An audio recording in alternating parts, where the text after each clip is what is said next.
Andi Nur, nah panggil ki bu guru di kantor penting. Betulan juga?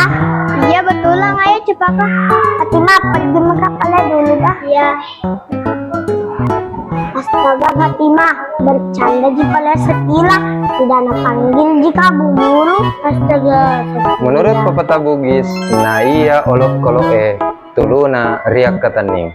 Na iya tawe adanna riak ketening. Artinya, kalau binatang talinya lah yang dipegang, kalau manusia perkataannya lah yang dipegang.